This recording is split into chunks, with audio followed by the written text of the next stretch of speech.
Okay, so yeah, thanks, Justin, for the invite. Thanks to everybody for being here today, and thanks Alejandro for setting up this kind of the above ground part of this experiment. What I'm going to do is talk a little bit about what we found in one of the 5 blocks in this experiment and where we did a little bit more detailed work below ground to see what the mechanisms were for the above ground findings. So we looked at the block D in the experiment, and what we did was we located the treatments were assigned randomly to the 5 sites in block D, which is actually we were working just south of Mudtown Farms on 103rd and Grape Street in Watts. So we were on the north side of the street, and you can see the location of the sites there. They're clustered next to each other. D4 was a little bit separated from the rest of the sites, which I'll come back to in a second. And we did some detailed soil analysis and monitoring at these sites. So again, just to remind you, the treatments were, these correspond to the T1 through T5 that Alejandro just mentioned. D1 was the control. Everything else had mulch. D3 had compost, in addition, that was worked in, mixed into the soil to about 30 or 40 centimeters below the surface. And then the D4 had the addition of cover plants, and D5 had both compost and cover plants. The analysis that we did was detailed soil profile descriptions of the pre-amended soils.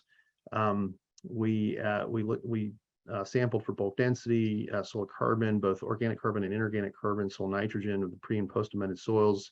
And then we also took samples for we inserted soil water content sensors and soil water potential sensors at 4 different depths, so we could look at water retention mechanisms and water flux below ground. And so those water content sensors were installed at 4 different depths: 10, 20, 30, and 50 centimeters, and the soil water potential sensors, which measure the energy level of the water, which is important for plant water uptake. It's not just the amount of water that's there, it's the energy level with which the soil is holding onto that water that the plant has to work against in order to pull that water from the soil. And those were installed at 20 and 50 centimeters. So at those depths, we could look at some water retention characteristics. The initial sampling was done in August of 2021. This was for the pre-amended soils. Then the trees were installed in November of 2021. And this is when the sensors were installed at the same time the trees were, and the sensors were being monitored continuously. So the data I'm going to show today are from November through the end of September of this year. And then in addition, I took my my class at UC Riverside out. I teach a Hirrdology class, which is a soil genesis morphology class. I took them out there to look at urban soils, and we did some post-amendment sampling by auger. So the initial sampling was done by Horizon within the pit face, and then we went out and did auger sampling, which you can see Diane here taking an auger sample next to the pit that we initially sampled. So this was a really great time with the students to kind of see the context of these urban sites. So this slide here just shows the different profiles. This is what the soil looks like before the amendments went through. I won't go into detail here on the profile descriptions, but what I want to point out is that D4 was different than the other four sites. D4 had gravel-sized artifacts throughout the entire profile, and its texture was considerably coarser than the other 4 profiles. And so that's going to help set the stage for some of the results that we're going to see in just a minute. All right, so what I'm showing here is, this is a slide on the water content time series data. Again, this is between November 2021 through the end of September of this year. And what you can see is on the upper right-hand corner here, I've got precipitation shown here. So this is precipitation as a function of time over that record from a nearby weather station. The dotted red lines here are confirmed irrigation events. So there was more irrigation that happened during that time, but these are the ones that were recorded. So we know for sure those were irrigation events. And then each of these plots here are showing the soil profiles, each individual profiles for the 5 sites in Block D. And what we have here is time on the x-axis, and on the y-axis we have volumetric water content. So this is the amount of water that's in the soil as determined by the sensors. The black line is near the surface, and the blue, red, and green lines are 20, 30, and 50 centimeters. So the green line is the deepest, the black line is the shallowest in that profile. So that's how to read these plots. So a couple of interesting things that came out of this plot. First, D4 was, as I mentioned before, considerably different. You can see these very spike-like behavior in the profiles. I don't know if you can see my cursor here, but you can see that there's very spike type behavior here. This is what's considered source responsive flow, where as soon as the water moves into the surface, it moves very quickly down to depth. And so you see the 50 centimeter depth lighting up very quickly with the irrigation water. This is largely due to the coarse texture and the large artifacts, the large gravel-sized artifacts in the soil that are moving water very quickly through this profile, keeping the surface actually relatively dry, but able to move it very quickly deeper into the profile. So that's why that one is a little different. So ignoring D4, what we see is in the control, the control consistently had low surface layer water content compared to the other treatments. So there was no surface amendment treatment. So this is subject to evaporative losses near the surface.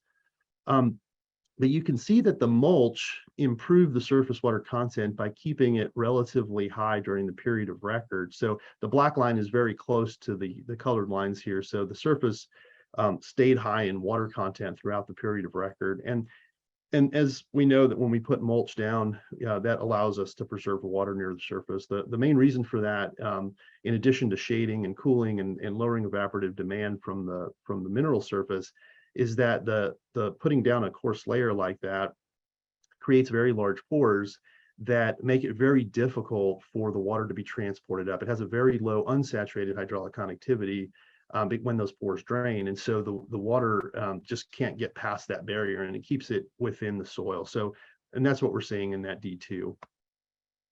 So in addition, the compost, again, this compost is being mixed into the soil. So the compost is being mixed in, lowered the bulk density, increased the porosity in D3, and allowed the water to infiltrate deeper into the profile.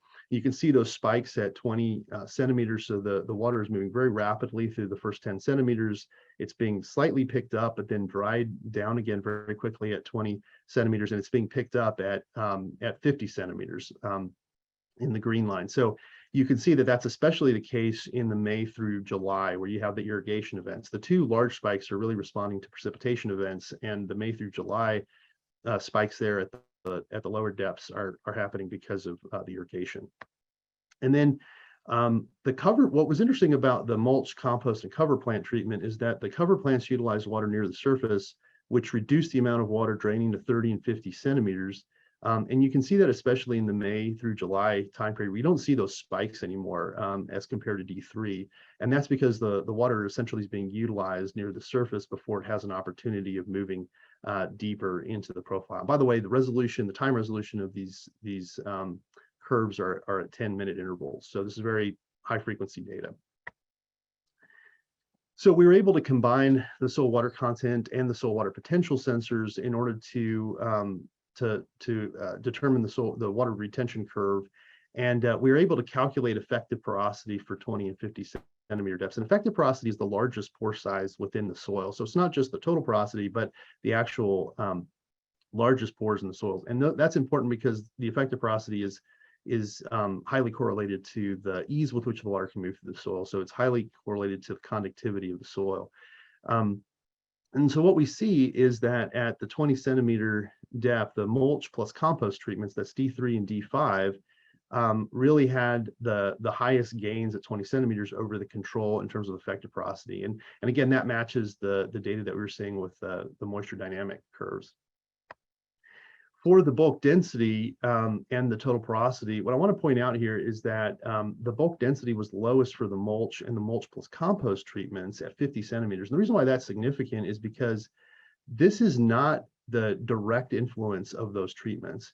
So especially for D2, where you're just putting mulch at the surface rather than mixing in compost, but even in the case where you're mixing in compost, you're not making it all the way down to the depth at which the sensor's at. And so this is representing a change of what's happening like, over the control in this time period, and really a relatively short time period within the course of the year of this study. So this represents a sort of an indirect effect. And I think that what's happening here is we think that carbon is actually being translocated down into the soil, which is making some structural changes that are changing the bulk density and the total porosity.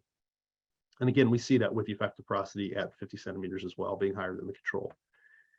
So we looked at the carbon effects of these profiles, and these are depth distributions of soil organic carbon before and after the treatment. The gray lines there are the gray circles there are the pre-treatment. So this is before the amendments were put on the soil, and then the red were taken by auger. So the pre-treatments were done by horizon depths. So they represent essentially the full 50 centimeter characterization, whereas the post-treatments just represent the 10 centimeter bucket that was taken from the auger. And so what you can see is that there's an addition of soil organic carbon over the pre-existing carbon due to the tree planting, as we see in the control. But what we see in the D2, D3, and D4 with the mulch plus compost, or the mulch plus cover plants, is that we don't really see a very strong appreciable increase in soil organic carbon near the surface.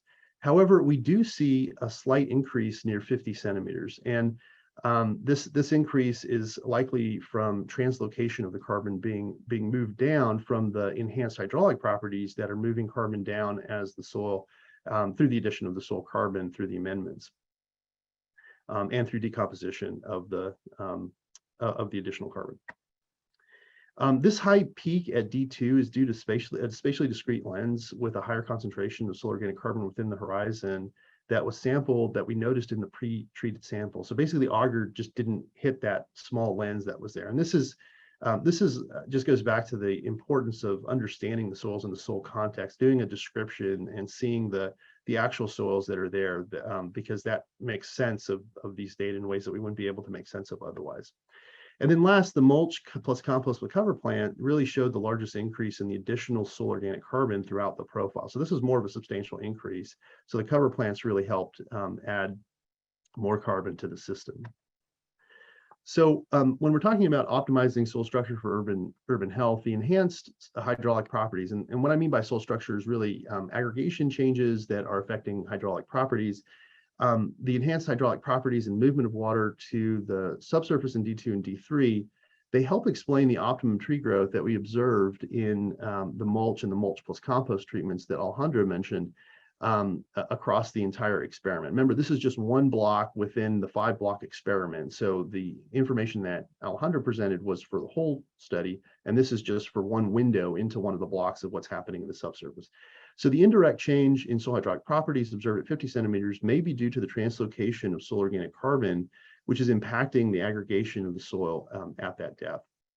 We see that the cover plants added more carbon to the soil, but there's a trade-off that somewhat limited the tree access to the deeper pools of soil moisture, maybe partially explaining the slight decline in tree growth that Alejandro mentioned again, compared to the mulch and the mulch plus compost treatments. So the results suggest that maybe we need a best management practice where the addition of the cover plants, the parkways, are actually delayed until after the soil, water, and hydraulic properties are enhanced to ensure that the trees are established, and then the cover plants can be put on. So a sort of staggering of the cover plants addition in order to add carbon after those hydraulic properties are changed.